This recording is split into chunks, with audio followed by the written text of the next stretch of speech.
what we're looking at now is a kind of a neat thing. You know that there's this Road to Serfdom in cartoons that came out sometime in the late 1940s, I think. I forget now who put it out. Does anybody remember?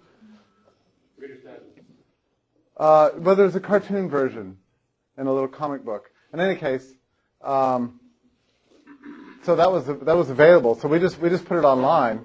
I'll show it to you in a second. And some guy was really intrigued by it and took this and took pieces out of the cartoon and kind of used Photoshop to add this sort of grainy, scary look, and added this very scary music, to it. Well, it's ended now.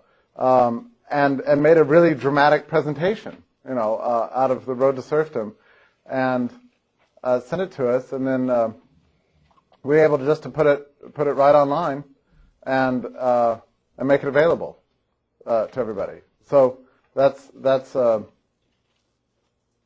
just take you over to the fun page. Here's the Road to Serfdom in cartoons. So that's kind of neat. That's from the original print. You can see actually General Motors. Imagine that. They were against the Road to Serfdom in those days, I guess. And then right underneath it, we just stuck this little Road to Serfdom video, which immediately brings up this video, so you can watch it. I was on this page the other day, and my son, who hears me say the word Mises a lot, and hears himself say the word Batman a lot, was very intrigued to see the words Mises and Batman together, and said, "Dad, what could that possibly mean?" Well, actually, it turns out that there is a Batman. There was an issue of Batman that featured the story of Mises's papers being burned in Vienna, and Batman comes along, and I think he blows up the train or something. There he is. He says, everyone has a right to their own thoughts and actions. Von Mises is no exception, says Batman. So he decides to plot the blowing up of this train that was taking Mises's papers away from his apartment. I mean, it's probably a good thing that didn't happen in real life, because the papers actually ended up in Berlin and then in Moscow. So we have them after all. Batman didn't destroy them. Okay.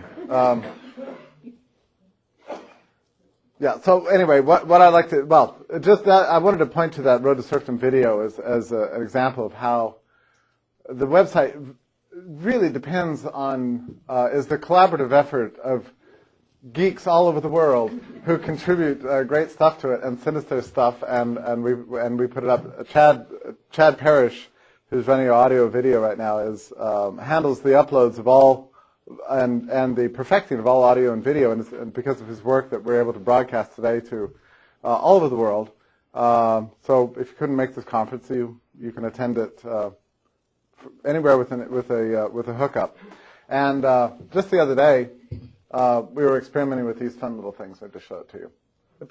Really, a lot of people think that you're stuck with the desktop that your computer comes with. Okay, so I just put this one on this computer, but we have many others. This is the new stuff. And let's just look at this. So there's Rothbard, set as desktop background, and we'll stretch it. And now you've got a very cool libertarian desktop. So, and you might think, well, that's just ridiculous, and what does that do? But I mean, who cares what your desktop looks like? A lot of people care, and it's very difficult, even for me to fully understand this. But for people under a certain age, what technology you use and how you use it is a mark of who you are. I mean, it's a sign of your personality and your values. I know a young girl of the age of 11 for whom the browser wars between Firefox and Internet Explorer are the key thing in her life. I mean, she just has to know what the latest data is on all the. It's my daughter, actually. But she lives for this, and she makes and breaks friendships over this question. So this is the world we live in. So things like these desktops are everything, and if you don't have them, it means that you're just in the past or something. If you're doing anything worthwhile, you have to have a desktop. So we have lots of wonderful little desktops. I'll spare you them all. The screensaver is the next. By the way, the link here is the fun page, which this page actually became fun after I initially called it the fun page, and it only had one or two things like the Monty Python money song. Money, money, money, money, you know that? So that was fun, but it was only fun for a couple months. So I sent out a thing on the blog. Our fun page turns out to be actually sort of dull. So if you have any suggestions, so lots of people send in wonderful little ideas to make our fun page more fun. So we got these wonderful desktop backgrounds, we got the comic books and the videos, and the screensaver, which is still has some bugs. But it's pretty great. It's pretty advanced, actually, because it's a screensaver that pulls live data off the site. It uses so-called web services. Very nice. And then we have these little, what we call here Mises Institute banners with moving parts. These are banners you can put on your website that change. Chad made these.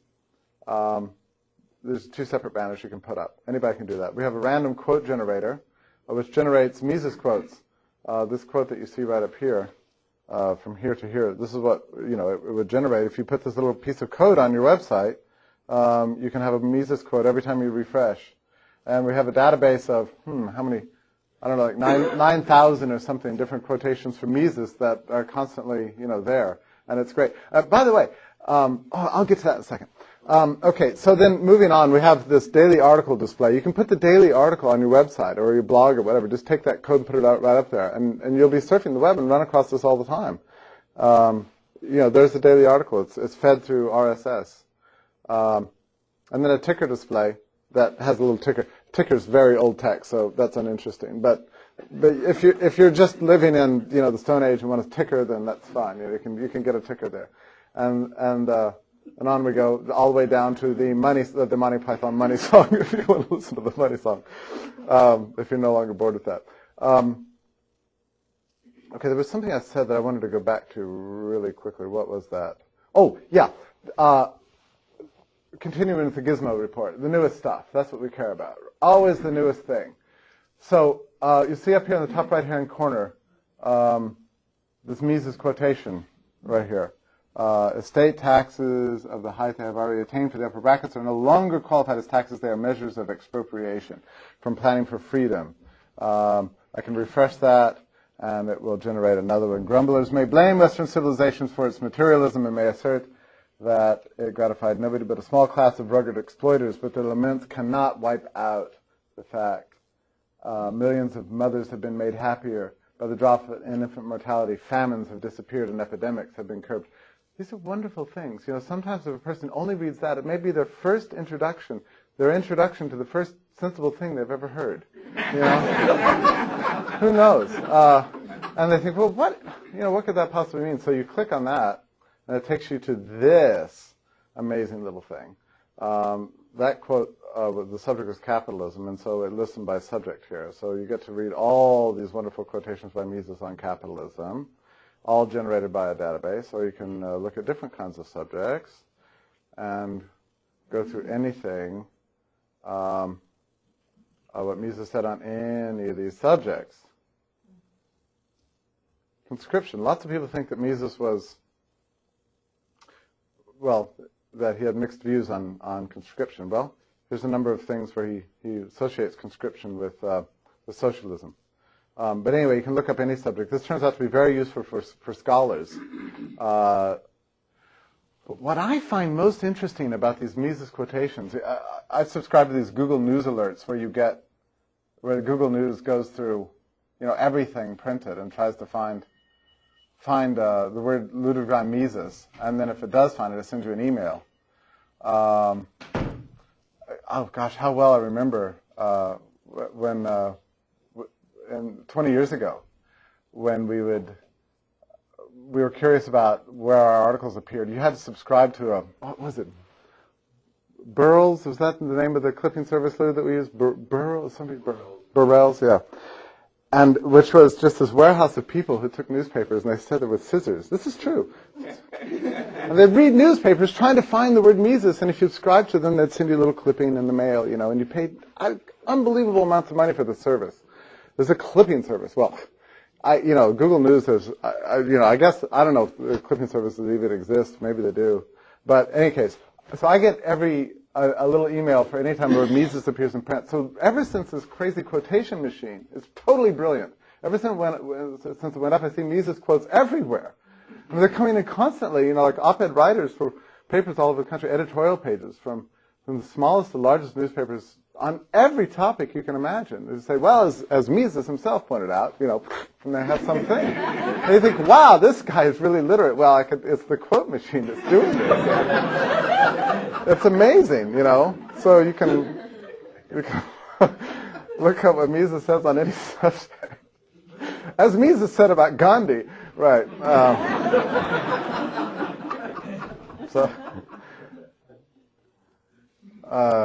That's been a great benefit. Let me just show you the network. Whoa. Okay, the network. The Austrian network. So we get emails all the time, people asking us to link them or somehow be involved with this. And it's not always easy to give an answer to that. What precisely to do. We decided to come up with this Austrian network. This has a unlimited capacity for putting people who want to be associated with something, mostly students. You can see it's not a student link, but anybody can sign it. You just add your name, and I'm going to make David Mindock here famous. Huh? Let's see what he did. Well, he says he's an engineer in Washington, D.C., and he's interested in economics and optical physics. He didn't fill this out very completely, but you can put your blog URL, you can put a photo of yourself, favorite thinkers, favorite books, everything. So it gives you a little web page that you can use for yourself. And it's really nice. We've got 30 people per page and 15 pages, so you can do the math. And it hasn't been up that long. So it's growing, the network. Oh, what's neat about it is it allows you to email these people. There's a gentleman who works at the State Bank of Pakistan. You want to send him an email? There he is. Isn't that great? And look, you can't see his email address. It turns out to be very important because if your email address is published online, you get a lot of spam. It annoys people, So here's a system that you can email people without ever seeing their email address, and it goes right to his email box. That's it. So all Austrians from all over the world can contact each other. But if you don't want to be annoyed by some pest or something, then you won't be, and you can answer it or not. So anyway, it allows people to stay in touch with each other. I have to say something about this. I still don't entirely understand this. This is made for us by David Wexler. You know how you go in and re-edit your name? There's no username or password. You don't have to register for it. Registrations are just annoying. I mean, they just are. And you think, well, I've gotten used to registering a million things, juggling passwords, but nobody really wants to do that. Well, what this allows is all you have to do is put in your email address. You can re-edit your entry just by entering your email address. There's no password. And nobody knows your email address, so they can't edit your entry. And that's it. I mean, you can't know it from this program. So that's how you manage it. And it's absolutely secure, and there's no juggling of passwords. It's an ingenious thing, and it's just in its infancy. I think it's really going to grow. What you see is the latest registrations there. So a lot of the neatest things are over here under students. Let me just take you over here. This is our newest thing. This is the Mises Classroom, and this all began really this summer. Bob Murphy, where is he? Is he here? Oh, there's Bob. Yeah, Bob. So here's what Bob did. We were thinking, what we really need is some organized way for people to study Austrian economics at home.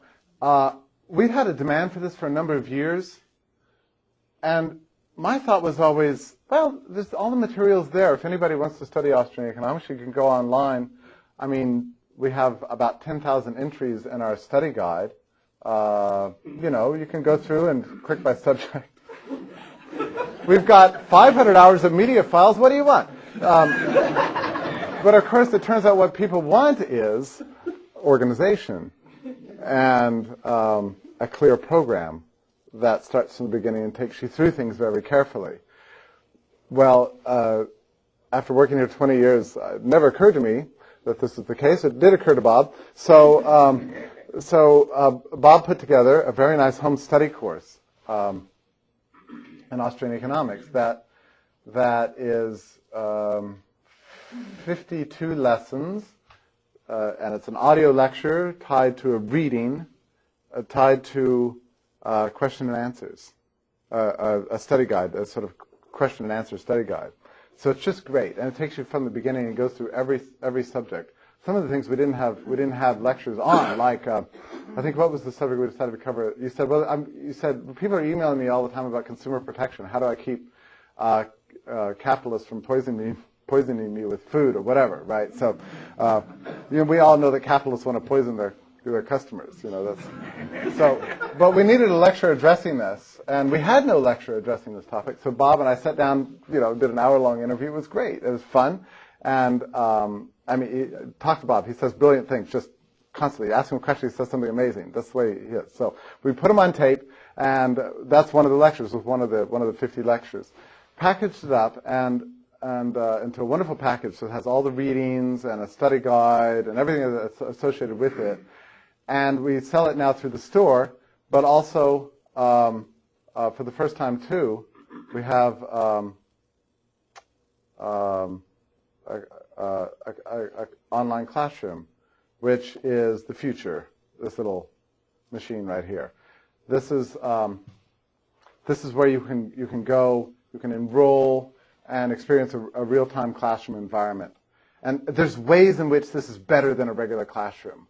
And here's why. Because you can benefit not only from the interactions of the student with the professor that are going on right then, but also the archive of last month's discussions and 6 months ago's discussions. And so everybody can assist each other in this way. So if you've had a wonderful exchange with the professor on a particular topic, future students will benefit from that very exchange. You don't have to have that same thing over again. And it's a wonderful learning environment. One of the reasons we hadn't done this up to now is we couldn't really we couldn't think through how to make it really what we wanted it to be.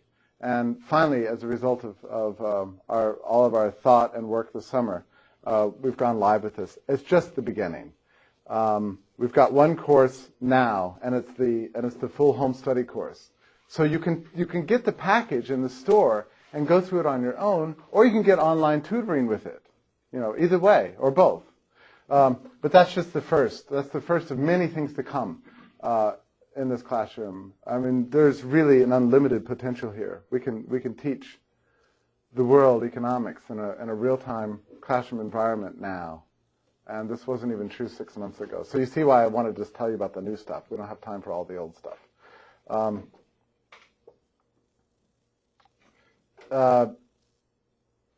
Okay. Adam, right. These Escreants. Okay. Does everybody know what podcasting is? Does anybody know what podcasting is? I'll just tell you. Podcasting, there we go. Yeah. Okay. So the format that's the preferred format for delivering audio online is MP3, and podcasting does this automatically. If you have a program on your computer, iTunes is one, or if you use a iPod, a little MP3 player, that's another way you can sync it up with your computer. What we do is we send out these audio files, and they're delivered through a technology called RSS, or really simple syndication, automatically. So you subscribe to this podcast, and you get the audio file automatically. You wake up in the morning, and your iPod is filled with Mises Institute lectures. You take the train to work. You listen to all these lectures on the way there. And sometimes there have been days when we've sent out 30 podcasts. There'll be a few days that go by and we haven't sent out any. But you can subscribe to this podcast. There's no charge at all. And I thought, well, this podcast will be a great thing for the for the 7 people under the age of 15 who care about this junk, right? But it turns, last I checked, we had 15,000 subscribers to the podcast. So, everything we send, this goes to 15,000 different audio thing, and it's growing just exponentially all the time. All the time. What is this strange-looking site here? My daughter, when she looked at this, she said, "Dad, your site's been hacked."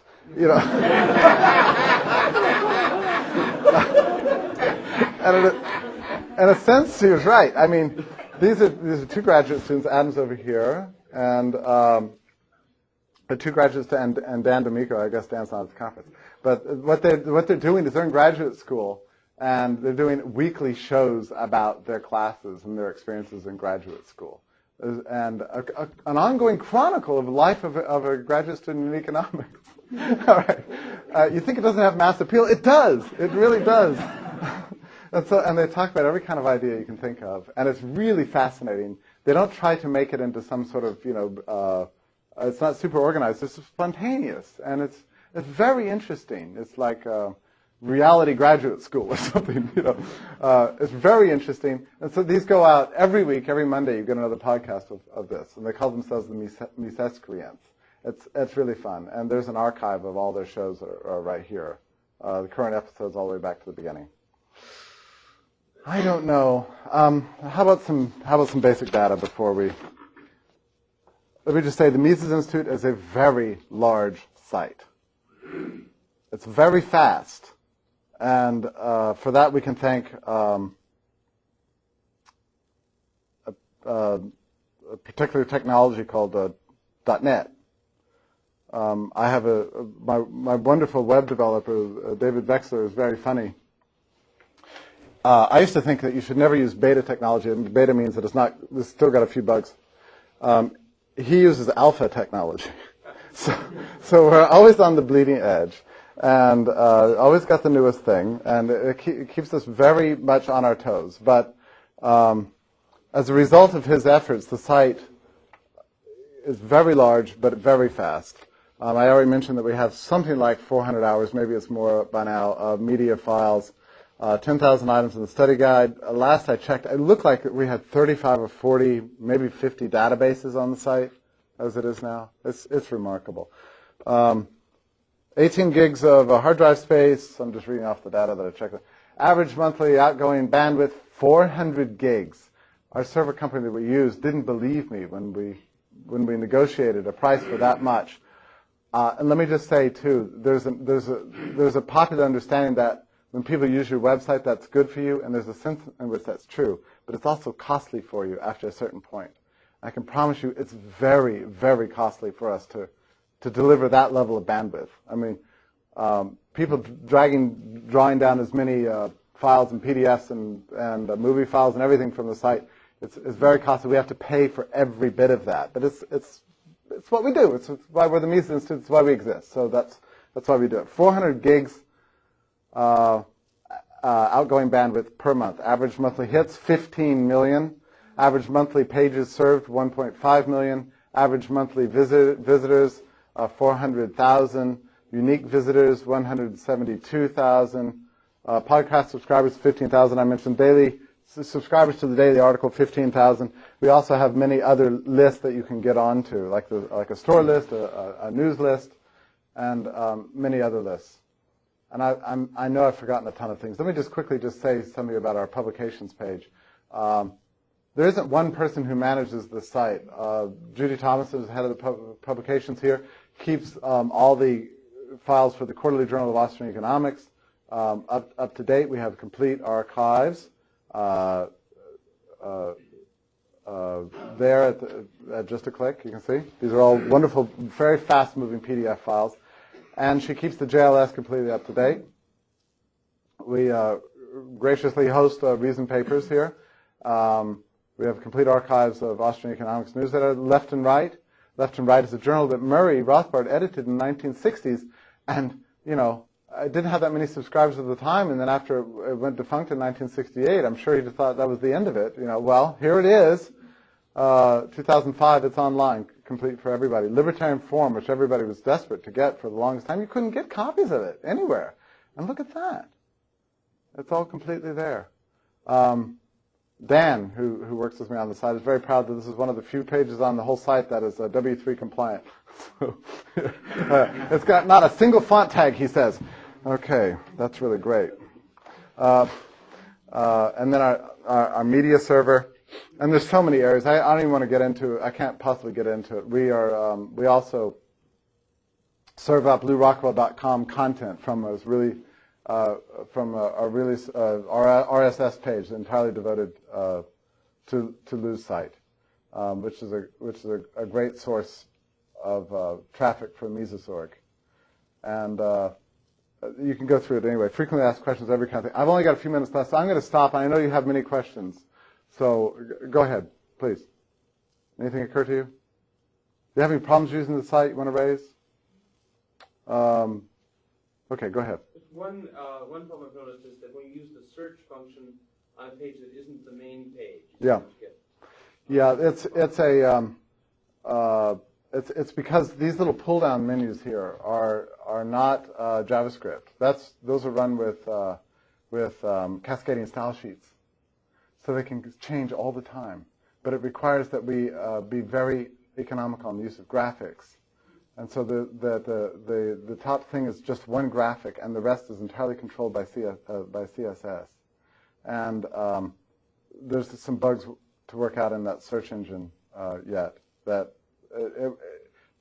if you add a bar like that, then it works. See? But you see what just happened? It didn't work without the bar, and it does work with the bar. So that's just the trade-off is that there's a few bugs in the search engine, not in the engine, but in the display. But that's in exchange for which we get these super fast pull-down menus.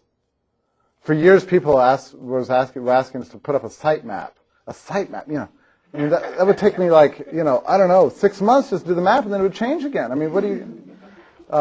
Well, it turns out our problem is solved with these little pull-down menus, which, as I say, are entirely governed by cascading style sheets. I know that doesn't mean that much to many of you, but let's just say it's very impressive. Okay. Oh, hey, let me just say a few words about this. I can't believe I hadn't mentioned this thing. This is the glorious, wonderful Mises store, which is just the thing to go to right now. Our customer base is increasing dramatically. Our sales are going way up.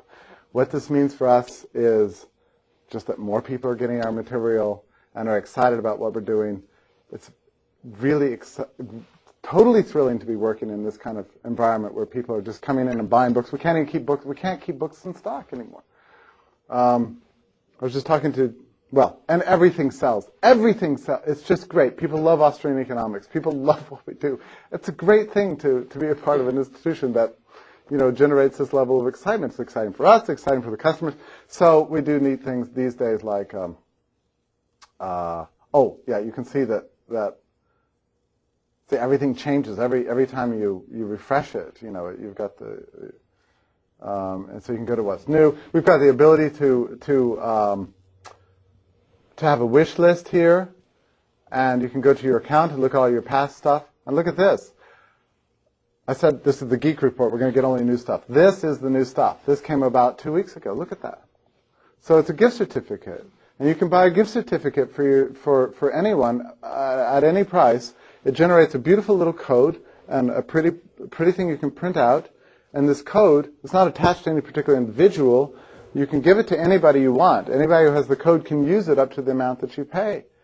And so if you have a bout of selfishness and you decide you don't want to give away this gift certificate, you can use it yourself. Not that the Mises Institute would ever promote, greed or selfishness. No.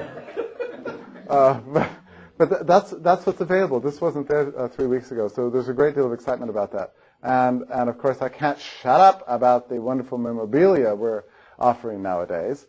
We have great T-shirts. We can't keep them in stock. They're selling like crazy. People love the T-shirts. They love the T-shirts. There's the Rothbard T-shirt. You've seen it outside. Lapel pins, cups, power bands, and I have to laugh about these things because, I mean, when the idea first came up that we would have power bands, of course they can't be called power bands, we had to call them liberty bands, right? We're against power, we're for liberty, so not power bands. And people said, well, look, those are only for kids, and yeah, it's true. Well, we got them printed, and, they come and you think, well, I paid $3 for that ridiculous chintzy little nothing, what's that? But then you put it on, you think, hey, that's kind of cool. And you always get to read Teenage Hating Mollies. The writing doesn't rub off. You swim with it. You go to the beach in it. Everything is still there. And it inspires you constantly. And then you can't take it off, and you totally adore it. I mean, if somebody came up to me the night, cut it, and stole it, I would just panic and pay another $3 for another one. I mean, I'm telling you, these things are great. So it's $3 well worth spending. Some license plate, frames, everything. We've got 4 new shirts coming in next week. We've got a Hazlitt shirt, a Hayek shirt, a Bumbavic shirt. That's going to be a smash hit, I know. Everybody wants a picture of Eugen von Bumbavic on the T-shirt, and then a manga shirt. The Hazlitt shirt in particular is fun because it's got Hazlitt in this very sort of nice style that we're developing here. And underneath it says, one lesson, very obscurely, one lesson. And then on the back, it's got the famous Hazlitt quotation about what economics consist in. Looking at the effects of policies on all groups, not just small groups, and the effects not just in the short run, but the long run. And that's it. That's the one lesson, and so that's on the back of the T-shirt. So it's neat. So that gives us 6. And I'm out of time. I'm so sorry. Thank you for listening.